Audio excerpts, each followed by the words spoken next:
Hey, everybody. Neal Brennan here. Hey, do the champs a favor, would you? We never ask you for nothing. In order to chart on iTunes, apparently a lot of it's based on ratings and subscriptions. So if you listen to us, go give us a nice rating, a nice review. You don't have to sign in. You're already signed in if you're on iTunes. Give us a nice rating, give us a nice review so that we can climb the charts more, because tons of people are listening, but we don't chart because of that. We don't chart as well. And when we chart, then all of your friends will also hear the champs, and you'll have stuff to talk about, and you'll feel less alone.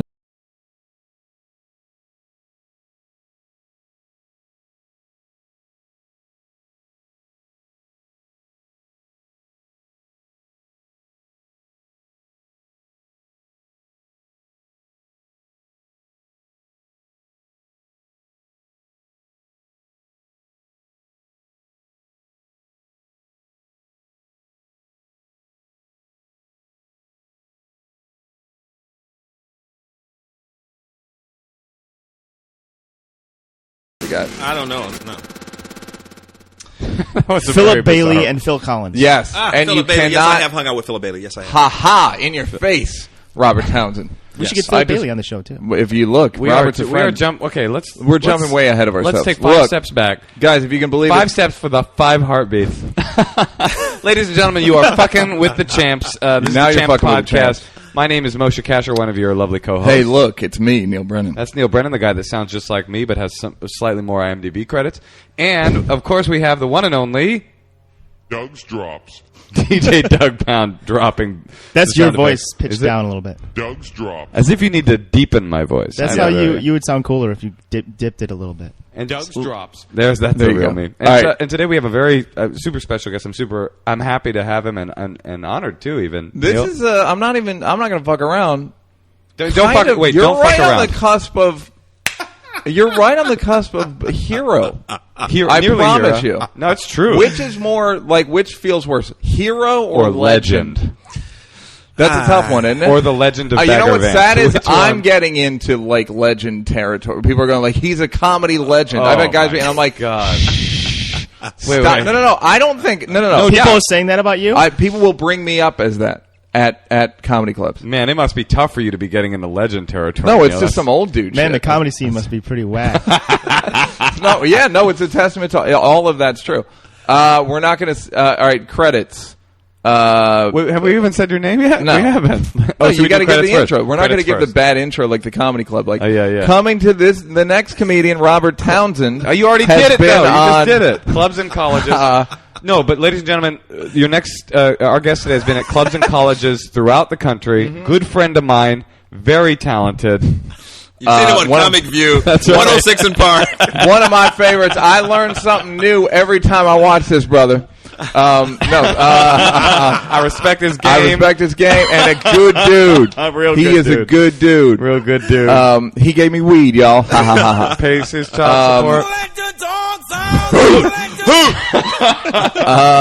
Okay, we're talking about a guy who wrote and directed Hollywood Shuffle. The Hollywood Shuffle. That was your first big thing. Then you did Robert Townsend's Partners in Crime. Right. Then you did 5 Heartbeats. Right. Is everybody here then wondering who it is? Sitcom. We've said your name like 5 times. It'd be funny if we never called him by name. Mystery guest. And then you had a sitcom called Parenthood for like a long ass time. Right. You did Carmen, a hip hopper, Beyonce's first thing, which I would like to talk to you about in a little bit. Ladies and gentlemen, the legendary, the hero, legendary hero, on the cusp of hero, on the corner of legend and hero of 106th and Park, ladies and gentlemen, Robert Townsend, ladies and gentlemen. Yes. Oh man, thank you guys for having me on the show. What song is that? Yeah, is that from another podcast? That's from Joe Rogan's podcast. That's hilarious. This is so weird. All right, so Robert, tell for the uninitiated. Yes.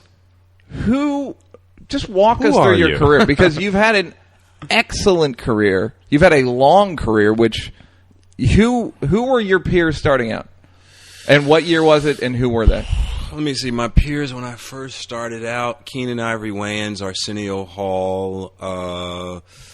Eddie was in a different class already because of Saturday Night Live. So but you were on SNL for a year, right? No, I never auditioned for SNL. A book came out on the history of SNL that said I was supposed to be on the show, and I had no idea that there was a big fight behind the scenes. That's hilarious. But I had no idea. I went in an audition and just gave a great audition, and I was like, okay, next, keep moving. Right. And then later on, this book comes out, and I guess. Gene, the producer, Gene Dumanian. Dumanian really wanted me for the show. Jermaine Dupri? No. JD. Sorry, I'm sorry. This is going to be a pretty in-depth interview. You can tell. This is like. Have you ever been on Charlie Rose? Because it's the closest thing. No. To Charlie Rose that you can get with other shows sound effects. So we were. That was. But you started doing stand-up in Chicago or LA? I started in Chicago when I started. I was like at Second City when I was like 16. Were you really? Yeah, I was on stage. How did you even know about Second City? I never heard about Second City really till like I was in my 20s, which is odd. Well, in Chicago, it's a pretty big deal, Right. I mean, and so like when I was a kid, I really started when I was like 15. I started doing theater, but I started when I was really little. When I was a little kid, my nickname was TV Guide because I could literally do all the shows I saw on television, and so that's really where it started. Which isn't that big a deal because there were like 4 shows on television at that point. We're talking about 1948. Oh man, very brutal. Oh, thank you. Please, back then, vaudeville. Jack Benny says to me. So how'd you make the switch from acting and improv into stand-up? Was it from Second City? Did they? Well, Second City was a lot of improv, and I always loved improv, and so then. And was it classes? Like, was there like a training center? There and was then you move up. Like Joe Forsberg was my teacher, and she was like, she had worked with John Belushi, all those guys, and Dale Close was the big guy, and so I was like, young up and coming. But you must have been right behind Belushi and them, right? Because they were there 72, 73. Yeah, but see, I was a kid. I was in the classes. They were. Got it. Yeah, no, that's cool because you always hear the people that were on the main stage, like when Tina Fey started, like Steve Carell was on the main stage and was like, oh my God, I can't. That's the guy. I can only imagine. And I can't even imagine what young comedians must think when they see me on stage. It's the same thing I imagine. I would think. Oh, look at this guy. This guy is a decade away from being a legend, I think is what the young kids think. If not more. If not more. If not, possibly never. Yeah. This guy might never be a legend. Yeah, that's how good this guy is. Now, okay, so you're in Chicago. You're doing improv. Right. Were you an ambitious guy?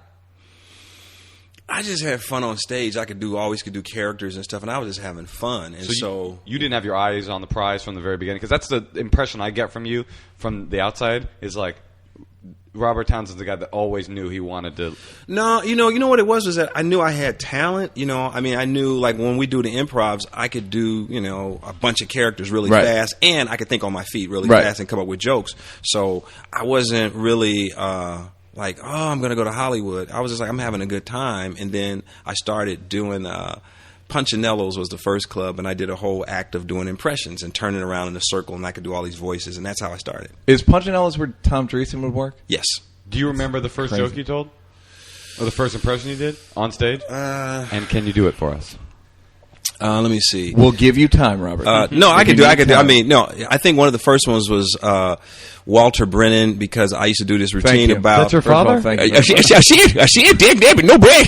But I wanted Walter Brennan. I did a Walter Brennan on the west side of Chicago, getting the guys that took my lunch money, and it's like, what all you pimps, players? I'd break us out of town by sundown. All you black asses out of here. And that was like one of my first routines. You know what's hilarious? I like when black guys do impressions of white people.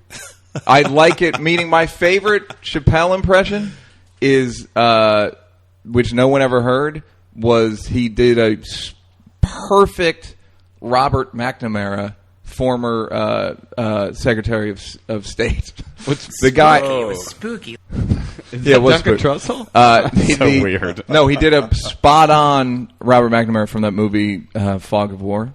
Did you ever see that movie? Yeah. Documentary. No, It's an incredible movie. It's a guy who was the defense secretary under Kennedy, Nixon, just bombed the fuck out of Vietnam. And Chappelle could do his Chappelle voice. could do it perfectly and had all of his monologues memorized from the movie. He just watched it over and over and over, and he could do it perfectly. It's funny, though, that you're mentioning, Neal, black comics doing white voices, because something we all, I think, dislike is white comics doing black voice, which leads me to thinking of last time I was watching the Hollywood Shuffle. I was watching it again to refresh my memory, to think about questions to ask you. I realized Robin Williams' black guy voice is the caricature that you're having to audition for, was then and still is this jive turkey. Yeah, it's that jive, like, hey, baby.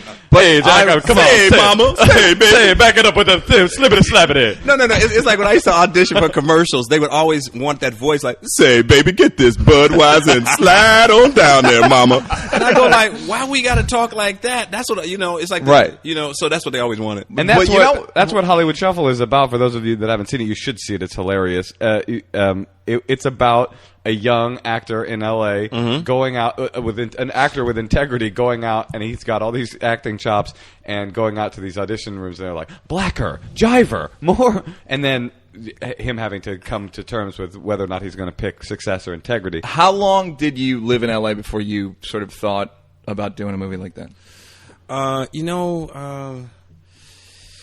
It's funny because after I did a film called A Soldier Story. Yeah. Denzel Washington, Howard Rollins, all these actors. And then after the movie was over with, my agents, said they only do one black movie a year, and you just did it. And then it was going back to being the black guy in the movie, like right. auditioning for the black guy. Right. And so after that, that's when Keenan and I started to talk, and I was having all these bad auditions. You knew him from clubs. You knew Keenan Ivory Wayans from clubs. Keenan watched my back, when we were in New York at the Improv in New York. Yep. Keenan was down before me, and Chris Albright was the manager of the Yep. Improv with Silver Friedman and Bud Yep. Friedman. Yep. And I was doing TV commercials and making money doing TV commercials, and Keenan had gotten to be a regular at the Improv. And right. then they had the laugh off or whatever, it was the big thing, and Jerry Seinfeld was in it, George Wallace was in it, and I wasn't a regular in the clubs, but I auditioned and I got in it, and everybody goes, who is this guy,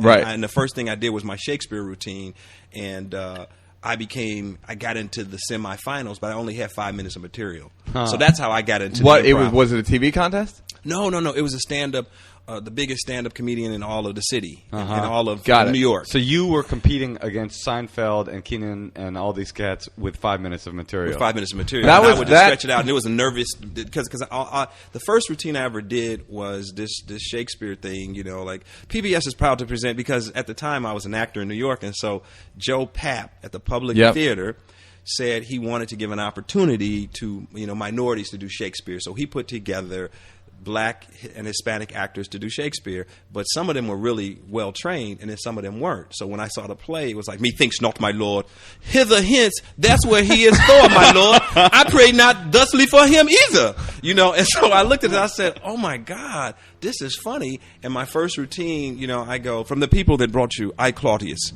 Hamlet, Sanford and Son, Julius Caesar, as done by the all black and Hispanic, and that's how it started. That's great. Right. And that was the whole bit? And you would do the bit. The bit was like, depending on how I could extend the bit. Depending on how kind of laughs you were getting? You got it laughs. I would milk the fuck out of that shit. At the end of that baby. Look at this motherfucker with a tight-ass shirt. Hither hence, and what else is going on? Okay, so I made it to the next round, really and good. then what happened was, after I made it to the next round, the Improv said, who is this guy? And then that's when I started getting spots. But Keenan was like, hey, I'm going to walk you through how to get into the club. So you got how long were you in New York for? I lived in New York for like almost 8 years. From, the years? I got there, like 7. I got there in 77. I got there 7. It was really beautiful city then, right? The funny thing, the funny story I can tell you is that Robert Klein was doing an HBO special, and we were all young comics, and he was doing it on 9th Avenue and 44th for the Improv. I used to go there and all two the time. transvestites got into a fight while he's doing his stand-up, while he's doing his routine, and so he starts commenting, it's beautiful New York City, and these transvestites are about to kill each other, but come to City Improv. And he kept rolling, and we were just dying. But it was like seedy, really rough area. I used to hang out there in the 80s because my brother was a comic, and worked the door at the Improv. Him and David Tell were like the doormen. So I used to hang out there all the time. And in 87, it was disgusting. 87, 88, 89, it was like... For me in the 80s, I was a kid, and I was I was youthful and exuberant. So I didn't do that. I was young, because I'm a lot younger than you guys. Doug, okay to say? Doug, what do you think? I'm interested. I'm just no, I know. This is going to be the most informative, because you're the only person who's done shit. other than Robert, have you ever won a dunk contest? Yeah, have you won a dunk contest? No. I mean, okay, well that's something. So Griffin, he kicks on that. I mean, over a car, over a tricycle. Yeah, you. I did win a dunk contest, but it was a very small dunk contest. Moshe, there are two legends in here. Let them talk. Oh, Jesus. Legend on legend. Legend on legend. But you got to stop this legend. All on legend black crime. guys can dunk, correct? That's true. That is true. I want to clarify that on this show. Good. And white men can't jump. Yeah, is that also true? Just like the movie. Cool. Shot right. I assume you've known Wesley Snipes since he was paying taxes. All right. So, you're in New York. You're a comic. You're making a living because you can make a great living doing commercials. Right. So then you're doing spots every night. I would do 3 spots every night. I'd go from the comedy. What was it? You got the Improv. Then there was a guy named Jerry Stanley that had gigs in New Jersey for $55, and you go to New Jersey, then you come back. Year? I'd love to get his number, by the way. In what year? This is we're talking 78, 79. So $55 was a lot. That was good. Yeah, money. we were making. I mean, that's plus the you get to equivalent eat of for $65 today. Given the curve for inflation. $55. That's what was your rent? My rent was $125. Oof, that hurts. In Manhattan? In Manhattan. I lived on 81st and Amsterdam on the west side for $125. $125. And studio a apartment. Decent? Like was it It roaches? Was, the thing spooky. was that It was spooky. It was spooky. No, it was roaches and people peed in the hallway, but I cleaned up. I had my space. Because I Wait, was like, you were the janitor? Is that what you're saying? No, you were the custodian of the. All right, well that explains the low rent. Of course, they give you rent. They give you break on the rent. Closet, a broom closet. Yeah, and I would wear a jumpsuit. They asked me to wear a jumpsuit, and I would push around. And it was $125 a month. And then, what made you want to move out here? Okay, what happened was I had auditioned for a Broadway show. And had you done any Broadway? I'd done theater. I'd done off Broadway, a lot of theater, and so I had auditioned for this one Broadway show, and they really wanted me for the lead. And then they went for Jimmie Walker. Dynamite. Hey, to be fair, that dude is dynamite. That dude is dynamite. On stage, he is dynamite. For a price. He will only say, you know that? He will only say, if you book him, there's a fee, and then if you want him to say dynamite, there's an extra fee. No. Are you serious? Yeah. That's some deep, man. That's deep. Do you want to know the craziest story Jimmie J.J. Walker ever told me? It's a quick one. Do you know him? I worked with him once. I featured for him at the Funny Farm once. Was it one of his Dynamite gig or a non-Dynamite? He did not say Dynamite. I don't think it paid the right price point for Dynamite. Mm-hmm. And he was totally nice. I was supposed to work with somebody much dirtier, and so I heard he likes the people to work clean in front of him, but I'm not that dude. But he was nice about that, and I expected him not to be. Whatever. He told me this great story, which is that when he was the big king of comedy in Hollywood, he saw Steve Martin open for some singer and just eat shit. I mean, go down in flames. And he went up to him. This is when he was writing for the Smothers Brothers. And Jimmie Walker went up to Steve Martin and was like, dude, this isn't for you, man. Get out the game, dog. Like, you're not a stand-up. You got this writing gig. Take the gig. You're a talented dude, but you're not a stand-up. You're not good at this. And Steve Martin was like, yeah, you're right. I think you're right, man. I think you're right. And he's like, I just got one gig to do in New York, and then I'm out. Thank you. And he went to New York and did Saturday Night Live and became the biggest stand-up comedian. Oh, my God. That's hilarious. What if Jimmie Walker was a manager? He'd be like, no. But that's what's great is Jimmie Walker had the greatest writers ever writing. He had Letterman writing for him. Letterman got Leno a job writing for Jimmy. Are you serious? Yeah. Interesting. And I never knew the history and behind. He kept going, you're just a writer. It's never going to work. just keep feeding me jokes. That's how he would get people to. He was kind of pimpy in that way. He would break you down. He was nice and a nice guy. So Jimmie Walker like got the role. Yeah, Jimmy Walker got the role, and so then basically what happened was they said, well, if you really want to get on stage in New York, you're going to have to go to L.A. and get on a sitcom or get a show if you really want to do Broadway. And I was like, because my agent was like, they're always going to take, people from television or movies. And so I said, oh, man. And then Keenan had already left for L.A. And so then Keenan was like, Rob, you got to get out here, man. We could do this. We could handle this out here. And so I'm picturing both of you on payphones. Because this is the late 70s, early 80s. You're on payphone. You're both wearing crazy haircuts. You both talk exactly how Robin Williams Say it, baby. Black people talk. Man, you better come to L.A. with your flip-flops, Jimmy Jop. Jive turkey, get your butt out here. Man. Thank you. And the Beastie Boys. Yeah. All right, so them, right? you get out here, and you... So you're like, fuck it, I'll come out. I'll move out. Well, at that point, I had, lost a couple of shows to, people that had been on television. Right. I really wanted to do theater. And so then, when Keenan says come to hilarious. L.A., I was like, okay, let me come to L.A. so I can get back to New York, so I got to do some shows, because everything was in L.A. And so that's when I left.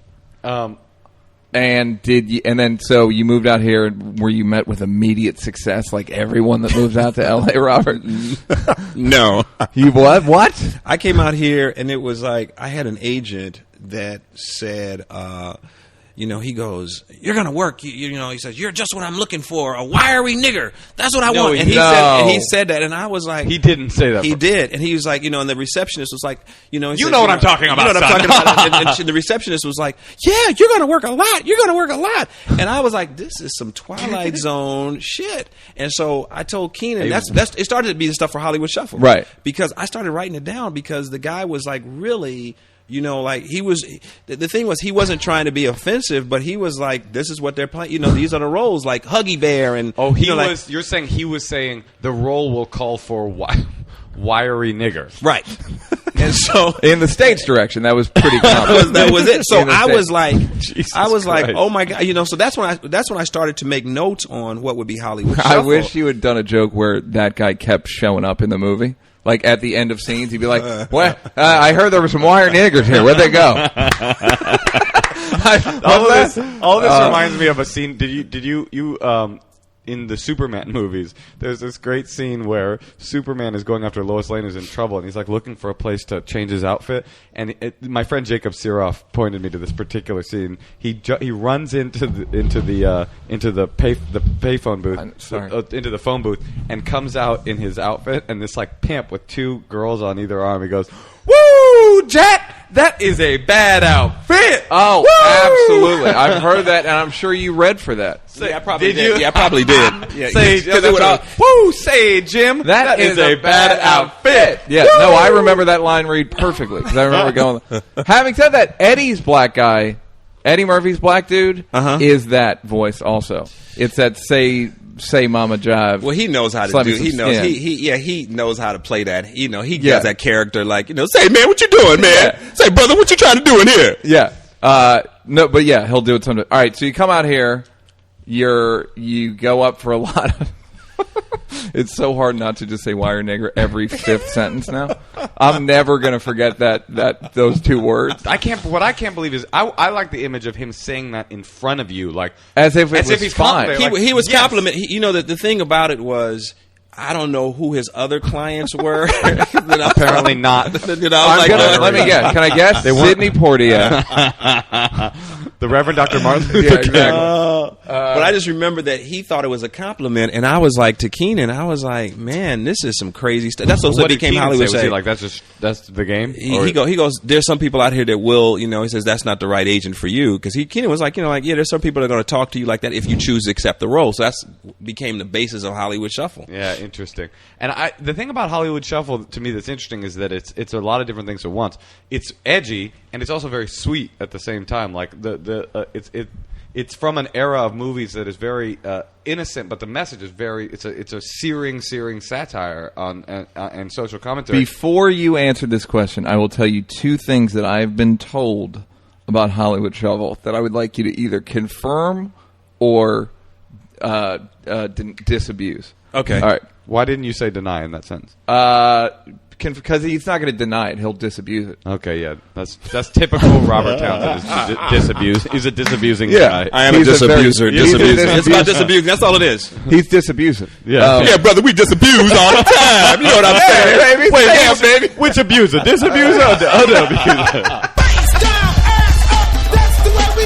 Garden. No, but go on. You guys are silly. All right, so here's This is almost a serious interview, Robert. Here, I know. This is Every close to time the it gets most serious, we've and ever then, done. yeah.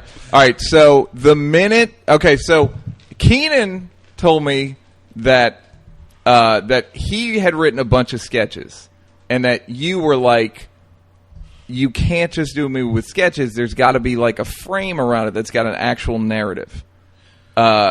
Okay, and he's like, and Keenan said that is why that movie stands the test of time, is because there's a story, like what you were saying. There's a sweetness to it, and there's a narrative. That Keenan said, and I think about this all the time. People would rather watch a good movie than a funny movie.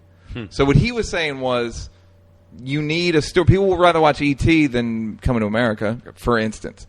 Okay. So that's one thing that I would like that put that in your disputes list. And then the second thing I heard was that Eddie saw it. You guys made the movie, right? Eddie saw the movie and said, "This will not get distribution unless someone like me validates these guys."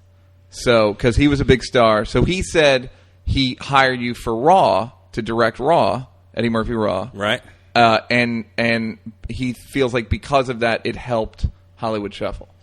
Well, you know, you directed Raw. I directed Raw. Wow. Yeah, I directed Raw. I mean, that's that whole thing. Well, I will get to that. We'll get to that in a second. But no, okay. The first thing was that I can't remember story wise because Keenan is a funny comedian, funny comic writer, but he understands structure too. Right. And I just think that as we were putting it together, we just had a good flow. We just understood comedy, jokes. Great. And, great. You know, Because that's the thing. People always, with me and Dave, they go, well, he must have been the joke guy and you're the structure. And it's like, no, we can both do both. Keenan really understands structure and he understands jokes. And I think we always complimented each other in terms of putting it together. Now, in terms of Eddie Murphy, the funny thing was Keenan had said...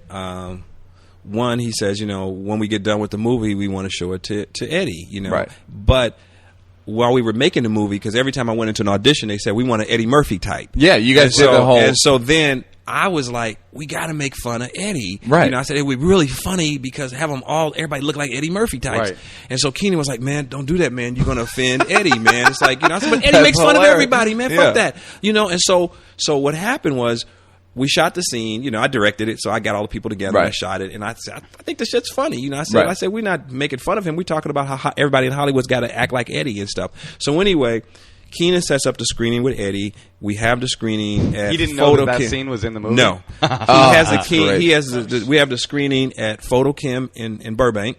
And so Eddie comes in and he's got, you know, all his boys with him and everything. Uncle Ray. And, you know, the whole thing. And so everybody's laughing at the movie. And he's having a really good time and, you know, really just laughing. And so then all of a sudden while the movie's going on, then we go, what we're looking for is an Eddie Murphy type. And then you hear one of the bodyguards go, Eddie, they said your name, man. Eddie, they said your name. And then the whole room goes quiet. And then Keenan's like, oh, shit. And then the whole room. And so then all of a sudden it's like, be more phonic, Murphy-esque. And then all of a sudden you see me go, and then all the other guys dressed like Eddie Murphy. Then Eddie goes, oh, Rob, hell no, man. Y'all ain't do this shit. Oh. And then the whole room started laughing. He liked it.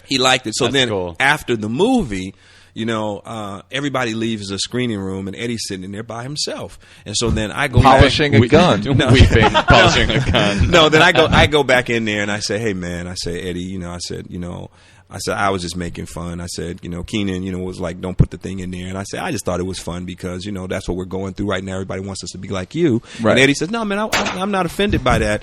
I'm not offended by that. Say, man, you fucked up now. Say, baby. That's your ass. He said, I'm not, you know, he says, man, I'm impressed that you guys put this movie together, and the shit is really funny. Yeah. And then that's when he said, I'm going to do this concert movie. Do you want to direct it? So he offered it to me right in the room, and I was like, fuck yeah, I want to do it.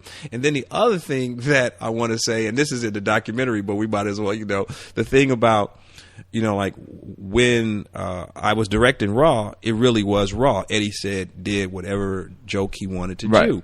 And the hardest thing about the film was the first cut of the film came rated XXX. And so then the only thing I had to do, literally XXX because all the language. It was like, then we had to have this meeting with all the lawyers from Paramount and the ratings board to get the film down to an R, because they said we can't release an X-rated film. So then we had to count every word, every curse word. And then we had to have this meeting at Eddie's house with all the lawyers, 12 lawyers from Paramount, 6 lawyers from, the other thing. And they were sitting there and they're counting every word. And it's like, like 32 motherfuckers, 28 bitches, 28 cocksuckers, dick grabs. And so then you have the attorneys negotiating. And so then it's like, so we're going to take that motherfucker from you, and so we'll give you the bitch for the cocksucker. And then Eddie goes, no, I need that bitch. I'll give you the other motherfucker for the dick grab, but I need the cocksucker. You're taking the cocksucker, or are we taking the cocksucker? Okay, we got, and so by the time it was over with, we came out with an R. Have you guys seen the original cut of Norbit? 4 X's. The first 4 X's. No, yeah. That's so funny. I've been in negotiations with lawyers for Comedy Central saying, it's just funny you say that, because I thought, what a ridiculous life I have, because they were trying to get me not to do a joke where I do the finger fucking motion. Right. And they're like, can you just have the penis not enter, the finger penis not enter the vagina? Can you do the finger, give us a beat after the penis in the vagina to edit it? It's just like, fucking come on. Yeah, I've had so many of those conversations with Comedy Central. I can't even remember. Like, it's like I can't even. They were always so absurd and you get racial. But the thing is that I thought what you guys did was so fucking brilliant. I had no idea that y'all even had struggle. You know what I mean? Because there wasn't a lot of struggle. It was just like, can we say pussy?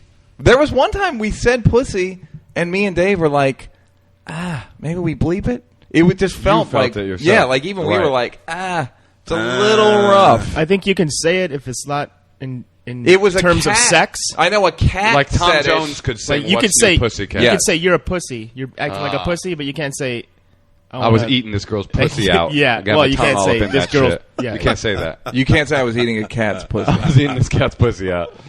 Actually, who says eat my cat's pussy out? Oh, it's Joe Mandy. Has a joke about that. Actually. Okay, so and then did you? So Hollywood Shuffle. So did you have distribution at that point? And you funded the thing on your credit cards, correct? On credit cards. Yeah. And that's okay.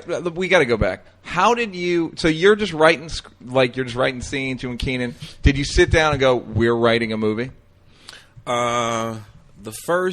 The first title was 4 Easy Pieces, because we had just shot 4 different segments, like Death of a Break Dancer, Sneaking in the Movies. We had done those, those different segments, and Black Acting School, because that was a part of my stand-up, was Black Acting School. I used to do it in my act. So that's a great. Then after we shot all the stuff, I ran out of money, and that's when it comes. I had $60,000 in the bank at the time, and I just remember that we shot from those Jersey gigs. Kidding. No, from Soldier Story, Streets of Fire, and American Flyers. Fantastic. And commercials. And so I had saved that, and then that's when, I was like, I had finished Soldier Story, and I said, let's make a movie. And so I told Keenan, I said, I don't know anything about directing, but let's just do it. And I had directed stuff in college, theater, but I had never done film stuff. So that's kind of how it started. And then when I ran out of money, I went on the road, and I was doing stand-up comedy for like about 3 weeks. I was going to different places, and when I came back, all I had, when I went through my mail, all I had was applications for credit cards, and that's when I go like, I could finish this film with credit cards, and that's how it kind of started. So how much did you spend the original 60? I spent the original 60. I was done. Yeah. Oh, got it. So you spent it on those 4 on those 4 things, and we loved what came out. We were sitting in the screening room at Photochem looking at the dailies of Death of a Break Dancer and all that stuff. And how much running time were those 4 pieces that you had? Probably about 30 minutes, 40 minutes of like usable bits that worked. Yeah, bits that work. Because as comedians, we kind of understood the rhythm of jokes, and like don't be too silly. Straight man, funny man. So the stuff was working. Do you find directing easier than writing? Because no one will ever admit it, but in my experience and a lot of my friends' experience that were writers and then became directors, they're like, the hard part's writing. The hard part is writing because once you get to the set, either you're going to try to figure out some shit that if it's not funny, if you got a comedian, my term is funny bones. If you got a comedian that got funny bones, then you're in heaven. Mine's funny ligaments, but go ahead. And that's that is the difference between black people and white people, right there. It's bones and ligaments. Yeah, I mean, if nothing else, if you've learned nothing from today. So I think the writing. Yeah, no, it's way hard. That's the thing is everyone I know that's written for The Office that got to direct episodes, and they'd be like, dude, I'm scared. I'm like, it's so much easier than writing. It's so much easier. Well, it's easy when you have a good script. Yeah, well, that's the thing. If you're in charge of the script, and the hard part is, it's getting a good script, and then once you get going, you've got all these people helping you. When you made Hollywood Shuffle, you're saying you made these 4 pieces first. Before you didn't have like an entire script of a film. You just no. Hollywood Shuffle is a narrative exoskeleton. I remember with seeing it in the 80s, and I remember like really loving it, but I just haven't seen it in so long that and I just haven't seen it. Well, I guess you didn't love it that much then. No, I did. I remember really liking it. To not watch it again. I know I've watched it exactly. 4 or 5 times. I don't watch films over and over. You've seen Amazon Women on the Moon several times. Once. Which I think but you saw Amazon Women on the Moon too. Which I think was biting what you were trying to do. Quit belittling me and let me ask questions at once. Oof. Told you, Robert, we fight. We be fighting. Jerry. We should go on Jerry's I need that sample. Okay, so... Well, I have a question. Yeah. You're a speaking of having funny bones, you clearly have funny bones. You have because you've sort of done it all in within the sort of shell of comedy. You've directed, you've written, you've done stand-up, and you've acted. What's your favorite thing to do? And I want to put a part B question. Well, I'll just let's start there. What's your favorite thing to do? I love it all. I got to tell you the truth because it's like. I love writing. I love I love it all. I love the creative process because, when you can make people laugh is a gift, and if you can get the joke to work, it's like there's nothing like you think of some shit and you're like, this shit is funny. Yeah. And then all of a sudden you sit in front of an audience and go you go like, oh, you know what I mean? So it's hard to explain. I was talking to somebody about that last night. Getting a joke to work, having a thought and saying it, and people laughing at it. Mm-hmm. It's like hard. Is it validation? There's something that feels like you get like locked in. Like it's like this thing. Like the gears line up. There's something to that, but I was just listening to this interview with Patrick Stewart while I was running yesterday. Who's that? Jean-Luc Picard, the English actor that does. Yeah, no, I haven't. Scrooge. I haven't heard him. He hasn't done. So he's Jean-Luc Picard, and he's Professor X in the movie. He's a big movie star, big TV star, and he said his whole thing was just trying to get back on stage to the theater. So he's not a guy that cares about laughs. He's a guy that cares about. So there's something that he's doing. He needed to be doing live performance. The guy from Star Trek doesn't care about laughs. What I'm saying is that show's hilarious. What he's obsessed with is live performance, and so there's something about live performance that but as a writer, quintessential. What I'm talking about is having an idea and then going like, I think that'll work, and then doing it because you're not getting love. You're getting like confirmation, right, of your. Well, if you can connect, it's like I was writing some stuff, earlier, and it made me laugh, and I started going like, oh, this shit's gonna work. You know what I mean? Like you just know, and you go like, oh, when I put this in front of an audience, it's gonna be. And then sometimes it doesn't work because it's like it needs to be tweaked or one little thing. But there's something beautiful to watching. A bit work, work. No doubt. And there's also, sometimes you write a joke and you're like, I don't really think it's that funny, and it works every time, which is also a bizarre thing. But now, do you stop doing that joke? That's the thing. It's like, do I want to... Do I want to say this? I don't quite mean what you think. I think you think I mean. I don't mean I think this joke sucks or is hacky. I mean I don't see what makes people react with laughter to this I know joke. But see, that is strange though, because if you don't know why, like for the most part, when you get your laughs, you know why. I'm going to do this one little gesture and go like, well, anyway, or whatever, and that's the setup to the punch, right? And you're going to milk it, But then when you just get those laughs where they come from someplace.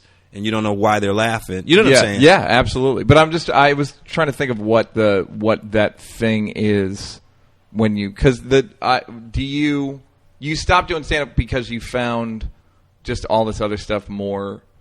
Well, that was my B question, which is we were talking about Eddie Murphy and Steve Martin, in fact, and then also Jimmie J.J. Walker, who's currently grinding out on the road right now, like doing clubs. What is it about certain people that reach a certain level of success or old schoolness or whatever, do you think, that takes them out of the stand-up game? Because from my perspective as a stand-up, I feel like, and maybe this is naive because I haven't reached those peaks of success.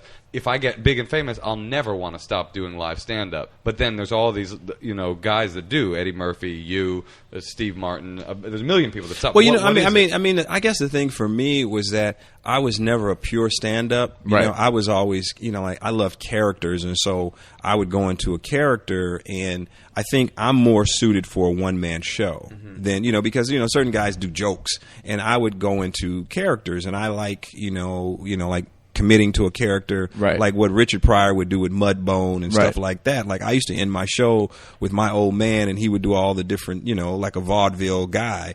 And so the stuff that I write is more tailored for a one man show, and I think that's where I will return to the stage. But not as you heard it here first. That's a Champs exclusive. Yeah, Robert Townsend is writing. Now you're fucking with the Champs. You are fucking with the Champs. He's when you get show. When you get exclusive one man show breaking news, then you come to the right place. What do you think, Doug? When you get rich and famous, do you think that you'll still do DJ Douggpound live?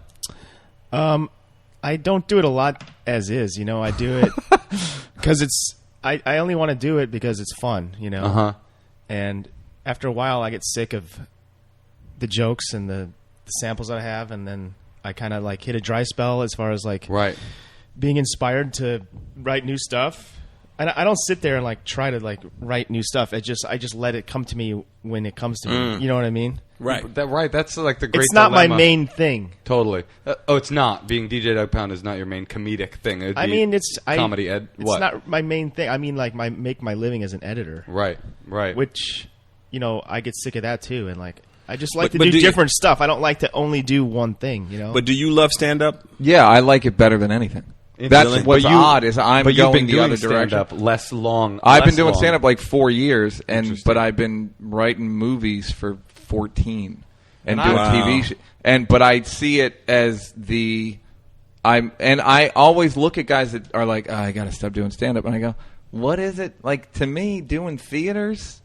It's like I'd rather do stand-up in a theater than have a movie out. That's interesting. I really would. Wow. Like I would rather. It just means more to me. Only in that thing of what I find hard, and I've been talking to a friend of mine who's doing a show right now, is how hard it is to wrangle everyone on the crew to do what you want. You know what I mean? Like that's the thing that I like about stand-up is like I just write a little joke. And I know I can walk myself to the stage. Yeah, if you're doing stand up, you're the whole crew. You're doing everything, and you get the immediate and that's response. Almost like the thing. There's something that you can't get. You can't get that elsewhere. Like right. It's also cool to be. Sometimes I think when I'm driving to the club and I look in my back seat and there's no equipment and no bandmates, I'm like, we are the luckiest live performers in the world. Absolutely. Shit. When I'm driving to a club and there's no equipment, I'm like screwed. You're fucked. Yeah, DJ Douggpound is not in the mix. But that's I find it hard to like. I did a sketch in shooting a sketch in July for the ESPYs with my buddy Seth, and he was like Seth who? Seth Meyers. I know famous people. No, sorry, it's not a big deal. Sorry. Again, it's not a big deal. Could have been Rogan because I've talked about him on the show. So we're shooting a sketch for ESPN, and he's so used to doing SNL that he looked at me at one point and goes, "Why don't any of these people listen to us?" And he's like, everything we say, they got to ask somebody and get on a walk-in. I'm like, that's single camera. Single camera, it's just more of like can we get a walkie and someone's got a 20 on a thing? And it just gets to the point of like, man, a lot can go wrong. A lot can go wrong with the process. And do you feel in some ways that you almost have to get lucky in that term, in terms of quality and you mean as a director? Yeah, quality of the just like you can't, you lose a location, just shit that's beyond your control. You're just like, God damn. Well, no, the thing to me is that as a director, as well, you got to have an arsenal. On any given day, it's a high wire act. Something could go wrong. This could, this is fucked up. That's why I wear tights. Keep going. Oh, because of the high wire? The high wire. Right. Yeah. I wear ballet shoes. That's why I will bring like a semi-automatic weaponry, a grenade launcher, because you do need an arsenal in many ways. Well, this is called taking you out of context with Robert Townsend. Not listening to you dropping knowledge. This is forcing jokes with Moshe Kasher, Neal Brennan. Robert Townsend dropping knowledge, Neal and Moshe not listening. Look, when will Robert leave is the name of He's an easy lover.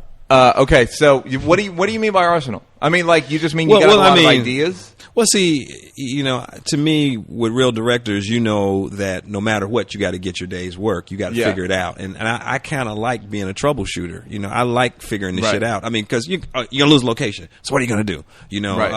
Actor's late, but you still got to get your stuff, because the studio doesn't want to hear, the catering truck was late. Exactly. The catering truck was so late. the catering guy?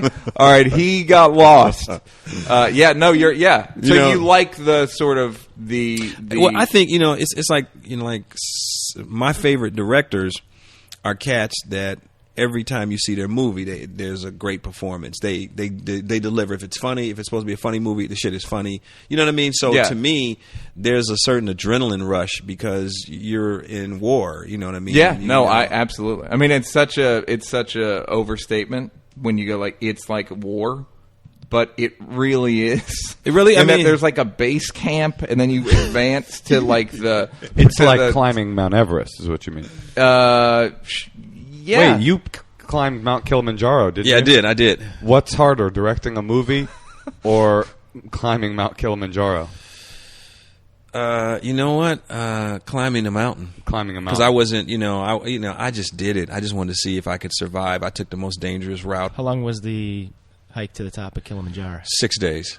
I was the last one to come down the mountain because everybody else was like, they were all experienced climbers and stuff, and I didn't know. You're walking, right? You're walking, but then there's a certain point that you really have to hang on because you climb to the top of the mountain at nighttime. They wake you up. The guide wakes you up at 12 o'clock at night to go, now we're going to go the distance, and it's straight up.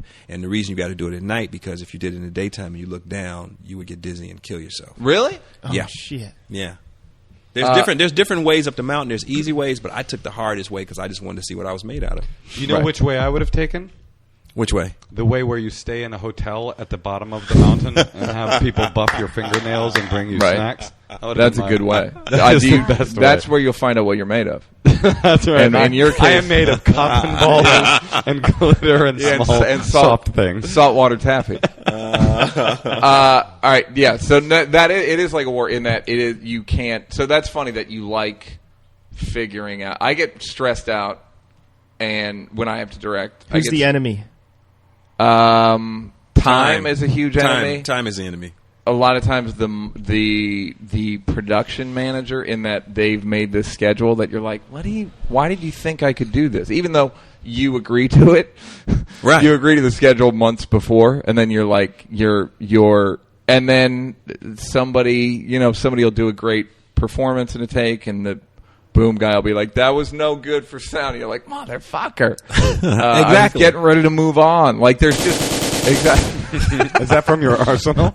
Live squibs you got to go off. The sound guy. You got to murder a cat. That's real. Have you? You know what's funny is, have you ever snapped? I snapped at a sound guy one time on Chappelle's show, and he was a black dude named Charles. And he was our regular sound guy, and I snapped at him like, Charles, what? I gave him one of my special Neal, and he looked at me like, I'll fuck you up, just on some street shit. And I never yelled at him again. That's a really effective way of getting your boss not to yell at you. Yeah, no, he just looked at me like, oh, me? You don't think I'll fuck you up? I'll murder you. Just like on GP, like beyond work. I will just straight up fuck Wait you till up. we rap. Wait until we rap. No, yeah, no, but that's... Neal, what you don't know is that often when you're talking on this podcast, you're so focused on interviewing the guest, I'm giving you that look. Are you? Yeah, no, says, you don't know I'll fuck you up on GP. But you never see it, and as soon as you look, my anger passes. And right, and also he's been looking at you a couple of times like that. I didn't want to say anything, but he was like, you missed Thank it. you. It would have fucked up my whole flow. So- All right. Oh, So we- then how did you find once so the movie comes out?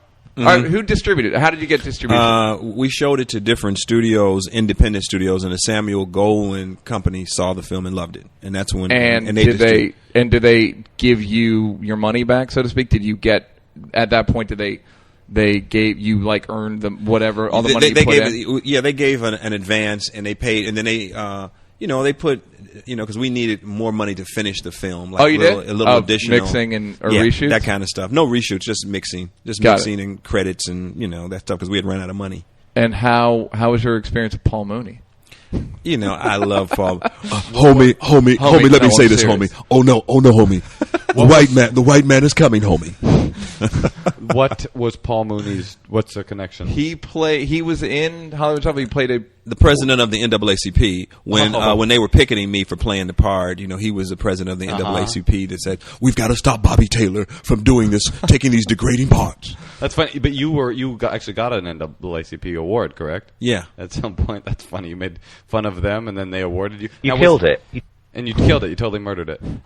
Did your original agent present you with the award at the NAACP? Ladies and gentlemen, I knew a great guy and one wiry nigger. Here he comes, Mr. Robert Townsend. Hey! Oh my God! No. Robert, I have a question or two. Do you think that the Hollywood Shuffle would have cultural resonance if you released it today? Do you think it is as meaningful today as it was then, or has Hollywood come a long way? Shoot, that's a good question. I think it's come a certain way because now there's more doctors and lawyers, but like for the most part, they never have any power. You know what I mean? Mm-hmm. It's like they always have the judge, and then the guy, like order in my court, and then the guy's like, look, Your Honor, we're gonna go out of here and do it. And it's like there's no respect. So, right. So it's the best of times and the worst of times because there's not a lot. There's not a lot of movies starring people of color, starring roles and supporting roles, yeah, but not in starring. Right. I got a question. What has a bigger impact on culture, the Hollywood Shuffle or the Super Bowl Shuffle? 85 Bears. Hollywood Shuffle. Yeah, that was a softball Squares. That's what's called a softball Is that question. okay to say? I have a theory about black roles in Hollywood, which is black roles in Hollywood will get better when black roles in America get better. You know what I mean? Like that to me is like when people are like, you can't. All I play is the rappers and that's not that all there are in the world, but it's like there need to be black people in power saying order in my court in real life before there's like. Judge Joe Brown. That's why he's got an NAACP. You have the document here. Let me see that document. Let me see that document. Okay, so did you find? Are you saying that you have the? I keep going. The lease to the apartment. Now you live there with him. Now, let me see that document. Did your life change was it one of those like? I always say that when you succeed in Hollywood, it is like the sketch that the Mr. White sketch that Eddie did. The thing where it's like there's a whole different world set of rules for the winners. I always call it the winners, the winner's circle. Well, I mean, life does change because all of a sudden everybody knows you. You know what I mean? And then you go like I went around the world a couple of times at film festivals and then you get what movies do you want to make? And then the next one I wanted to make was a 5 Heartbeats. So, but it was just, your life does change because then everybody knows, I mean, I remember doing the Tonight Show, and I always thought I was going to be on the Tonight Show with Johnny Carson as a stand-up. And then there I was on the show with this little movie that I had done with a credit card. And Eddie, Murphy had said, he says, I said, well, what should I watch out for when I'm on with Johnny? And he said, please do the voice. He goes, who's do any voice you want to do. Everybody's voice.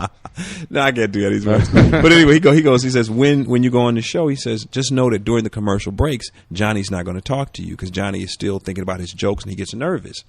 And so we're on the show. We've got Robert Townsend out here. He made a film on a credit card. Let's take a look at the film right now. Robert, come here and talk to me. And we sat down and we started talking. I did my stand-up, sitting down, like all my jokes. Right. And so then we went to the commercial break, and he's laughing and the whole thing. And so then we go to the commercial break, and after it's over, I said, hey, man, that was fun. And he was like, and he was quiet, thinking about his jokes. And I was like, oh, that's what Eddie was saying. Right. He goes, in between, so it was true. But that was like, probably one of the highlights because I always wanted to be on the Tonight Show with Johnny Carson. Yeah, somebody was saying, somebody was saying that Johnny was actually, he was nerve-wracking to be next to him because that, like, pencil stuff, she said it was, next to him, it was more like, it was like annoying and sort of off-putting. Well, I mean, I knew he was doing a certain kind of, high wire act, trying to keep that because he was doing it all the time. You know what I'm saying? Like, you come on and go like, "This is my 5-minute segment." Yeah. But he every day, so I didn't know like him memorizing his jokes or putting his gags in for the next person. So he would always. But I did the show like maybe 4 times with him, and so it was like kind of really cool. And did the movie make did it make a ton of money or it made really good money? I mean the film was done for $100,000 and I think by the time it's said done with DVD we did about 10. Great. Do you think $10,000? $10,000. That is that feels like not a good return for a black movie. That's a pretty small loss. A lot of them lose way more than $100,000. So the fact that you guys only lost 90. Yeah. Doug, do you have a question? Is it still possible, do you think, nowadays for someone to make a film like that on credit cards? Yeah. It's easier now. What about these debit card fees that they're putting in? It would have cost you $100,005. You know what's great about extra... your question is I panic every time you talk, and you always make me laugh. And you guys never even let me. I know. He had to be like, "You have a question? You want to say it now?" No, I'll let you ask it. Every time in the middle of it, I'm like, "What is he saying?" And then it's like you kill it. Kill it, dog. And the dog, everybody's talking about what you're doing over there to my left.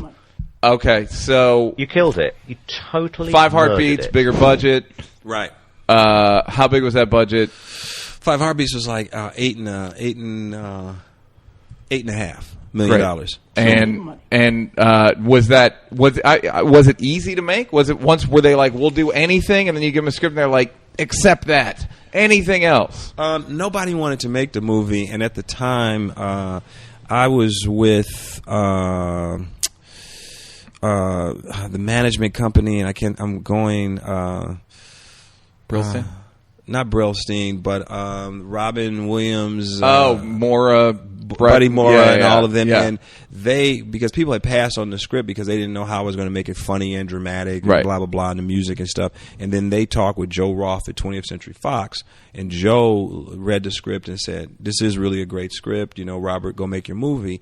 And everything was going good, but it was my first big budget film, and so I went over budget, and then they were like, "Look, we ain't gonna give you another penny," and so then I had to again figure out a way. Were you in post? No, we were still shooting, and so I had to cut stuff and trim stuff. Yeah, and then like there was one sequence like. But you love that. I love it, so I figured it out. No, I did. No, I know. That's one of the things. Like, how's that your great love, first love is getting your budget slashed. No, so I had to figure it out. So one of the sequences in the movie, when we ran out of money, I got a still photographer, and I said, "Let's shoot the scene and make it with stills." Oh, that's great. Sarge is teaching us, the choreographer is teaching us how to do these dance steps, and we were supposed to shoot the scene, and then I just got a camera, and we just shot it. What is it like? Like it comes onto screen each comes step, onto screen and just steps and that's just a cool. whole montage. Great. And you never would think as a viewer too, like these motherfuckers These motherfuckers ran out of money. Exactly. What a visionary this director is. That's a great idea. Because people pitch that to me, and I always thought like that's their idea, but it wasn't. It was possibly yours. Now, okay, and then that's a really, really respected movie among certainly like in terms of like black movies, black director, black cast. That's like in the top 10. from what I can tell. People consider that like we just had our 20th anniversary to film, 20 years ago, and BET, honored us at the BET Awards, and then we were on shows. People consider that to be like number one classic movie. Like, well, White Girls. White Girls is probably up there. White Girls, and then does that count? You probably see them at a lot of film festivals. The White Girls, all the White Girls, the cast of White Girls, with the young Wayans. Between that and Soul Plane. Yes. Yeah. Though, okay, so who are you still? I guess you're still friends with all of your crew. Like, are you Eddie, Keenan, Arsenio? Everybody's still real cool. It's just that everybody's hustling to make their movies. Right. So we're all like in our own zones because everybody's trying to, Let me ask you this: all those guys, Keenan, you, Eddie, Arsenio, taking away fame, who was the beast? Who was the comic? Who was the guy like, dude, that guy's the beast on stage? I think Eddie was always the beast. Was always Eddie? Eddie was always, because he was so fearless, and he was the youngest, you know what I mean? I watched his Tonight Show, his first Tonight Show. Uh-huh. I've seen that too. I linked to it on Twitter, and it got 100 retweets because his entrance is fucking unbelievable. It's like, how does he enter? I can't remember. He entered curtains part, and he just walks out. He's wearing the double-breasted suit. And curtains part, and he just walks out as if Johnny is on his set. I've seen just that. with complete poise, takes all the time in the world to get there, and it's like that was him. That was You want to see some entrance swag game? Check out Bill Cosby's most recent appearance on Letterman. It's like retarded.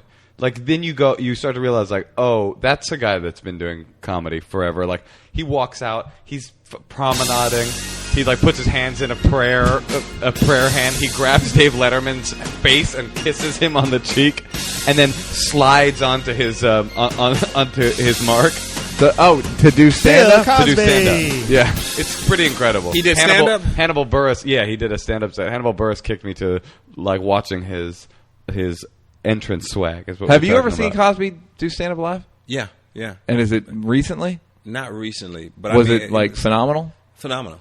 I mean, because here's the thing. He's a storyteller, and he's got the audience on his frequency. Yeah, that's what it is. And everybody, his fan base, they know the stories, and they know his rhythm. And he also doesn't have an opener. Speaking of frequency, it's like he just walks out. He just walks out. And he starts 2 hours and does 2 hours. Right. I mean, and it's kind of like he knows his gears because it's a good, wholesome comedy, and he's just in his own vibe. Right. And I grew up on Cosby and Richard Pryor. I'm more of a Richard Pryor, because Richard would do the characters and all the stuff, and that's what I love, But Cosby, pound for pound, he knows how to control that room in his frequency. Yeah. My friends went to Temple, and they were just telling me today that Bill Cosby always does the commencement speech. And he would say, there's no bitches and there's no hoes at Temple University. Oh, that's cool.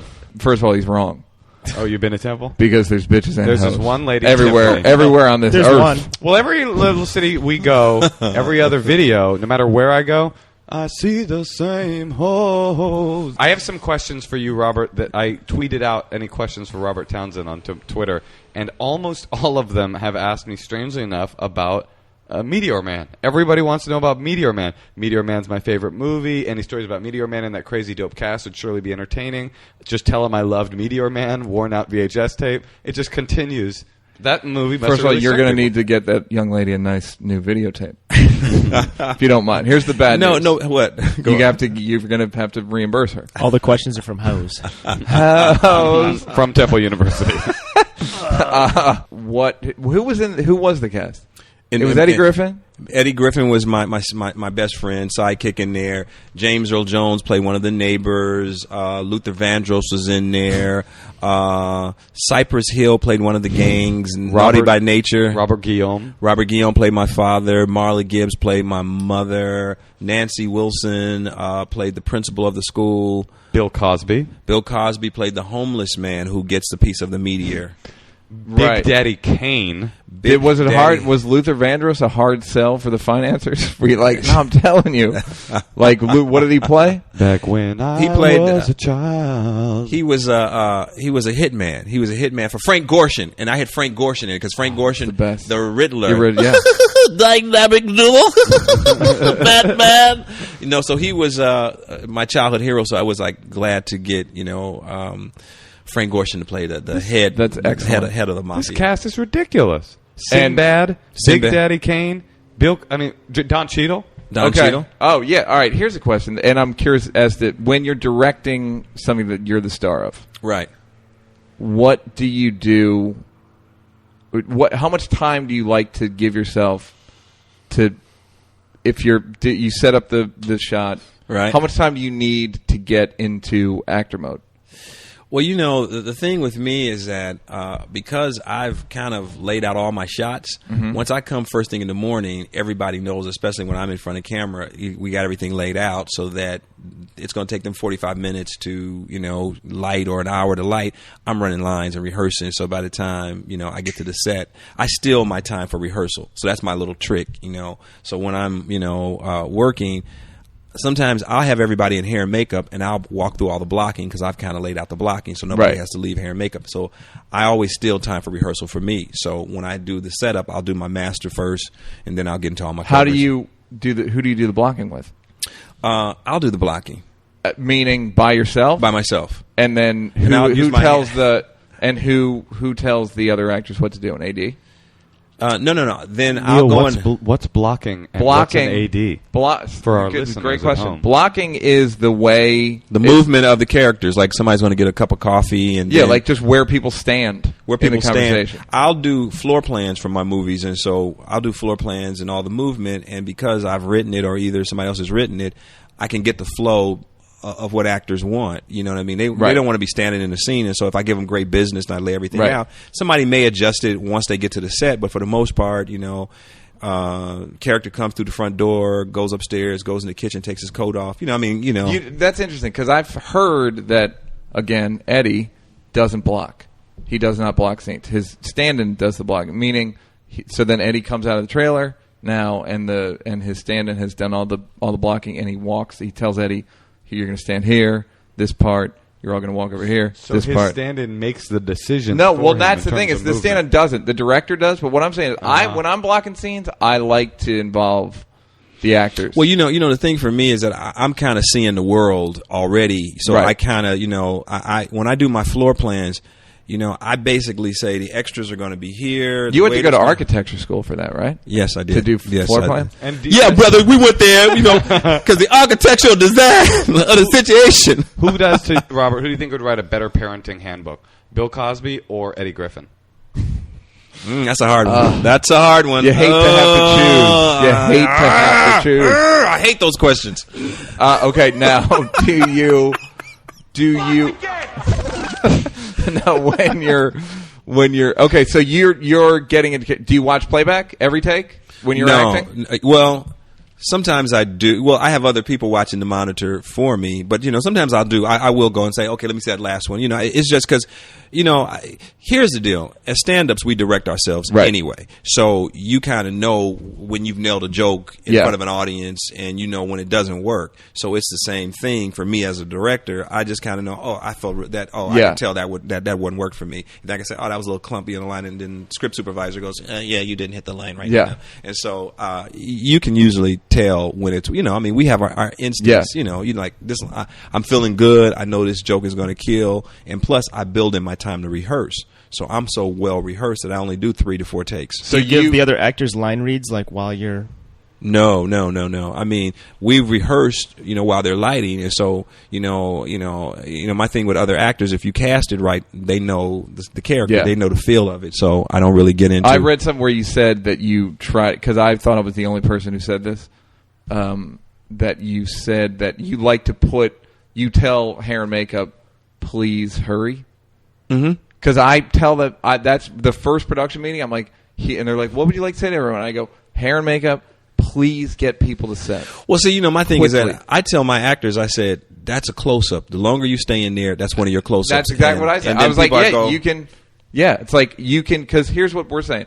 If someone stays in makeup or hair for an extra 5 minutes, talking about American Idol or X Factor, shooting the shit, and the director gets 3 fewer takes. Literally, he has to move on before he or she. Oh, poor baby. Apparently, I know. And poor director. Only He as many takes as he wanted. A lot of times, we're only making hundreds of thousands of dollars. I liked it when you were like, "Here's what we're saying." Neal looked at me and when the person takes a longer time in the beginning, it cuts into our time. Do you He's understand already what I mean? prepping us for his film that we're starring in. No, I always guys, tell so that. make sure y'all guys get through hair and makeup. Yeah, get blow through through that makeup like you have to. You're gonna get another take. How many takes? It's like, yeah, you can. I'd rather give someone unlimited takes than like have them look perfect and do 3 takes. I'd rather maybe listen that hairstylist wants another take. Maybe That's true. Have you thought about that? Fuck them. Maybe they're directing hairstyle. How about fuck them? Unless you're a hairstylist. Look, I'm booking something now. I'd love for you to come in and style some hair. Robert, do you have any plans? Do you have any big plans that you can announce for films that you want to direct, or are directing, or planning on making? My new film is called In the Hive, and it's a drama. Mm-hmm. It's a drama. It'll come out next year. And Did you shoot it yet? We shot it. Did you really? It's That's really. great. Congrats, man. Thank you very much. You told me the script was really good. It's really good. Did you write Cheryl it? L. West wrote it. She's a brilliant, Cheryl L. West. Cheryl L. drama, West. you say? It's a drama. It's based on a true story. What's it about? It's about a true story of a school in North Carolina and this woman who turns these kids' lives around. They're like ex gangbangers, drug dealers, and it's to make their lives worse or better. Better. She really gives them drugs. That movie hasn't been done before. You guys think you're in a gang now? Don't lean on me. Open up. More dangerous minds. More dangerous minds from the people that brought you. Don't lean on me. Oh, that's hilarious. So it stars Loretta Devine, Michael Clark Duncan, Vivica Fox, and then it's all these young actors that are really incredible. And did you shoot in North Carolina? No, we shot here. Cool. Did you really? Yeah, we shot here. You couldn't get inducements and all that shit in North Carolina, like not as much. Like the ones in the best incentives are in Michigan. But I mean, it takes place inside the school for the most part, and so we just found rural areas. Inducements and incentives for those listening at home. There are certain states or even other countries like Canada that will give you tax breaks and even help you fund your movie if you shoot it there. Which is why it's so difficult to film things in LA now, because they give you nothing here. Anyway, except great facilities, right? No doubt. A home. I'm not talking shit about LA. I'm trying to educate our nice, listeners. Good weather, beautiful climate, some hoes, bitches, and hoes, world class freeways. Is this your first drama? No. I've done I've done a lot. Oh, well, you know what you did? That first of all, I don't know if I ever commented on any of this. The Carmen hip opera, which starred Mos Def and a young Beyonce Knowles. Right, that was Beyonce's first time. Yeah, yes. I like the transitions. Oh, thank you. There was if you ever see the movie, the transitions. Dissolves? No, he edits this show called Tim and Eric on the Cartoon Network, a really popular show. Okay, and Robert's a huge fan, and the way based on that. Okay. Yes, I am. Have you what you are to Hollywood Shuffle, Robert is to Tim and Eric. They watch them. They're interesting. It's like I don't know who did the music, he like scratched them. It's called a hip opera because it's like a hip hop opera. I got that. And Beyonce is just wait. Back up, Robert. Explain it again. No, we understand. Wait, okay. what? Hip now. I thought the Big Bopper was in it. The Big Bopper. It's a hip opera. Now what? And who? So it was a hip hop. So it was like the whole thing was musical, but then there'd be scenes. Well, what it was that it was based on Carmen the opera that was done a gazillion years ago, right. And then Dorothy Dandridge did Carmen Jones, and basically it's a tragic opera where this woman meets this guy and they get caught up in a relationship. She leaves him, he gets strung out on her, and she dies. Right. And so we did a remake of that with Beyonce. That was her first role. That's cool. But it was for MTV. It was MTV minutes. About 90 minutes. Right. And then the transitions were like, who did the music? Somebody good did the music, right? There was Rizzo a guy. or somebody? What is his name? I want to say Sakani. Zig Sputnik. Yeah, that was that. That's the one. It was a gentleman. He's a brilliant lyricist. He's a gentleman. Go ahead. Shut up. Well, Robert's just a classy dude. You got to call anybody a gentleman. Yeah, he's this He was gentleman. a young man. He was a a homeless gentleman. homeless murderer, gangbanger gentleman. He was a psychotic killer, but he was a gentleman. But he was a gentleman first. Nice He was a gentleman first. Addicted to meth like a motherfucker. He was the guy that wrote all the raps. You're saying He wrote all the raps. He was brilliant. Is he a famous rapper on his own? He's written a lot of stuff for other guys, but Ghostwriter. that was his first. But MC he was, Gentleman. That's what MC we call Gentleman. him in the biz. Are you married? No, I'm single. I'm single. Are you really? Yeah, I'm single. Yeah. Oh, that's great. Why is that great? I just like. Neil's trying to suck that dick. What? That's what the end of every Champs episode is. Yo, I think it's good too. I've been to try and suck that dick since I saw that shit. Since I saw you in an Amex commercial in '78. That's what you win when you win the funniest comedian. I told you you're my hero, right? You guys, we got 4 single guys here. Let's go out on the town, guys. It's still early. Let's go to Palomino's. We can get. I have a did you? I just think being single is a man's natural state. You think so? I do. I mean, I really like to be married again if I could find the right girl. Do you really? When did you get divorced? It's been about 7 years now. Oh wow. Yeah. That's funny that you would like to. What did you like about being married? I liked. No, I'm curious. Keenan had a great quote. I almost don't want to repeat it. Repeat it, please. He said, Keenan Ivory Wayans said, he goes, you don't meet your wife until you get divorced. Meaning who she really is is who you meet. Yeah. But like you didn't know the woman for years. That's interesting. And then when you get divorced, it's like, yep. No comment. Yeah, that's really no comment. Yeah. Okay, here's some. I'll tell you another interesting quote I heard about love and marriage, which is, and I think that black guys have an advantage here because, as they say, black don't crack. But they say that you want, in terms of your looks, your physical looks, you want to get married as basically you want to get married the moment. The analogy is you want to step off the bow of the ship and grab the life ring the moment that the ship sinks beneath your feet. Like you want to grab the life ring of marriage the moment before you turn into an ugly when you're man. like you ain't getting any more. You're never getting pussy this good again. Ever. That's the moment you want to get off the you ship. are maxed out. Look. You need to take stock of your looks, your place in the world, your career. Look, you might want to catch, because girls do that. That's why they all get married at like 29, 30, because it's like, I gotta quickly while I can still trick people. Neal, I think you should get a wife. Yeah, dog, get a wife, bro. Why? You need to get a Single's wife. great for me, but I think it'd be cool if you had a wife around here. So you never thought about getting married? No. I mean, I had a girlfriend that I was in love with, and that's over now. But I wouldn't have gotten married. You wouldn't have gotten married? No. I don't see the advantage of it. I heard that men 35 and older who are single without marriage or children creep everybody out. They're far, far, far more likely to commit suicide than any other group of people. I'm glad I have children then. There you go. No, exactly. You have a thing. You have a legacy to live for. But not Neal. You know, Neal's in trouble. This podcast is the only thing that's keeping it's our child. keeping me from killing myself. Here's the best question we've received on Twitter for you so far, Robert. Okay. What would you rather grind all your teeth down or put a toothpick between your big toe and between your big toenail and kick a soccer ball? Grind my teeth down. Grind your teeth down. Grind my teeth down. Yeah, I mean, because I love that question. I mean, I've gotten that before, but this is a canned answer. This is a canned answer. I'm sorry. It's easy. It's too easy. That's a really crazy question. That's from my boy Justice. Actually, he's a friend of mine. He's a white rapper, so you know he'll go far. Thank you, and just say no to crack. That's okay. And now, so you are looking for. Do you find it easy to? Do you?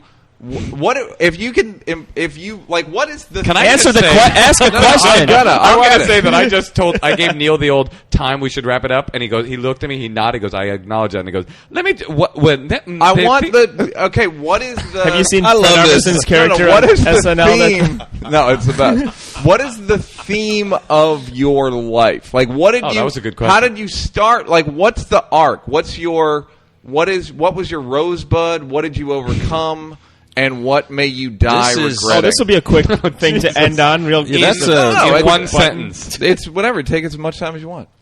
Wow, that's a hell of a question. You know what I mean? The only thing that I would say is that I still have stories to tell, so I don't think I've had my rosebud. I think it's kind of like Da Vinci. He painted the Mona Lisa. I think that I've got some paintings that people would consider classics, and so now I just want to continue to create and tell more stories. And I think at a certain point you go like, okay, what do I really want to say as a comedian? I guess that's the question. The rosebud being like, it's like what is your message to the people? Okay, if I ask you the same thing about when you did the Chappelle show, what would you say is the voice of that show? The voice of the show is that there's a huge difference between what you're being told is happening and what's actually happening. Like, there's a huge, there's the shit that you're supposed to think, but you don't. There's the shit you're supposed to feel that you don't. And you're being fed a lot of bullshit from different sources. Some of it's like hip-hop is a fucking awful source. White people are an awful source. Any sort of power structure is generally full of shit, and you can do sketches about it. I think for me, like right now, like I've been writing this stuff for this one-man show. And I think it's just being true to me and what I think is funny. And I haven't really said, I think my voice is in my work. You know what I mean? I just think that I love shit that's really funny. Yeah. And I love shit that has a certain level of truth. And I think, my truth is an everyman kind of truth. So I think that with the show, I want to make everybody laugh, but I want to have my, like Hollywood Shuffle had a certain kind of bite to it. Yeah. And a certain kind of edge. And then we're in a weird kind of place right now. There it is. That's the bite specifically. That was the bite. That was the Hollywood Shuffle bite. Do it again one more time. To all of you out there listening, that's the bite. When you hear that, know that the shit is happening and it's on like popcorn. Oh, man, so I think for me is that. But the bite was. Explain the bite. The bite is that was the bite. I thought we were. That was the bite. That's it. But the subtext of it is like, this is fucking awful what they're putting us through. Well, see, it's like it's basically I'm a human being and you're treating me like a stereotype. Yeah, but see, now it's different. The game has changed, so it's not so much that, because now you got doctors, you got lawyers, you got these judges, but no one has any power. It's like, like you got the captain. We got a body over here. That's the guy. It's that guy now. So, so for me, it's just kind of like taking a look at life and really analyzing the unique perspective from Robert Townsend's eyes. And how do you feel about people? What do you mean? Overall, do you think do you think we're doing well? Do you think overall we're advancing?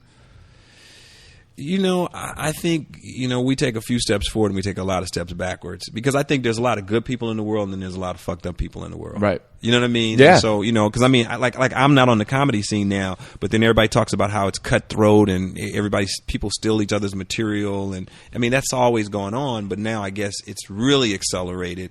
And then, so it's just a different time. But I think, it's like I was watching John Leguizamo last night do his one-man show, and his voice is authentic and true to his world. And I think for me, having been in show business almost, 25 years now making content, it's like just making sure that whatever this next chapter is, and I write like the show that I want to do, that my voice is real and authentic.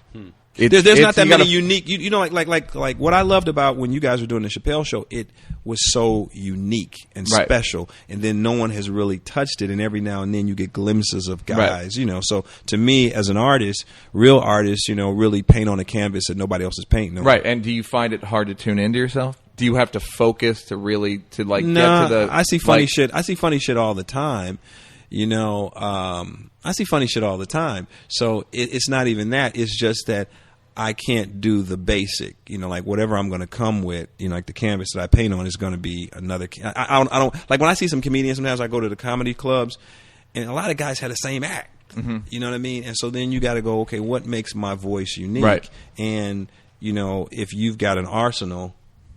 Do you have an arsenal? Do you have an arsenal noise? No. I was just. I am out of here. This is some bullshit. Gotta be They had an arsenal about an hour ago. Finally, Robert gets annoyed by not having a sound effect. It's never happened before. You're right. So Like an arsenal. just Chinese pop music is what you meant by that. Ladies and gentlemen, we've had director, famed comedian, screenwriter, comedy legend Robert Townsend here. Hero. How Personal can they on find the you? cusp. Hero, legend. How can they find you if they want to know more online or information on Robert Townsend other than what they already know? I'm not going because you know what I just have Most to find people just time give to out their talk to phone my number. kids, you know, let alone be No, on I don't mean Facebook. contact you. I mean to find out more information on your upcoming film projects and your one-man show. RobertTownsend.com. Does that exist? That does exist. So go to RobertTownsend.com. But and it's check out not the new about movie. you. It's a different Robert Townsend. Different Robert Townsend. It's a real estate broker. How about check Variety? Check for and watch this Read the upcoming trades. movie. Did you say it was called The Hive? It's called In the Hive. In the Hive. Check out the new movie In the Hive, directed by Robert Townsend. And Neal, I'm going to be in San Francisco, the Punchline, on November My home 2nd. club. Sacramento, the Punchline, on November 3rd. And then I'm doing Fun, the Austin Comedy Festival after fun. that. And, of course, Neal Brennan. And I did Conan on Monday. You can watch it out. online. I got a bunch of fun stuff coming up. I'm going to Bloomington the 13th and 14th of October. I'll be in Vancouver, Canada, the weekend of the 20th, and I'm doing two special shows. One in Asheville, North Carolina, on the 25th of October, and the 27th of October, I'm at the Hollywood Theater in Portland, Oregon, doing two special one-night engagements. So please come out. Follow me at Moshe Kasher, MosheKasher.com. Douggpound? I'll be on Twitter making jokes, making smiles, At Douggpound. Robert Townsend. bringing joy and laughter to the world. Thank you very much for being here. Thank you guys for having me. You guys are lunatics. Thanks for fucking with the champs. You fuck with the champs. You did fuck with us. No.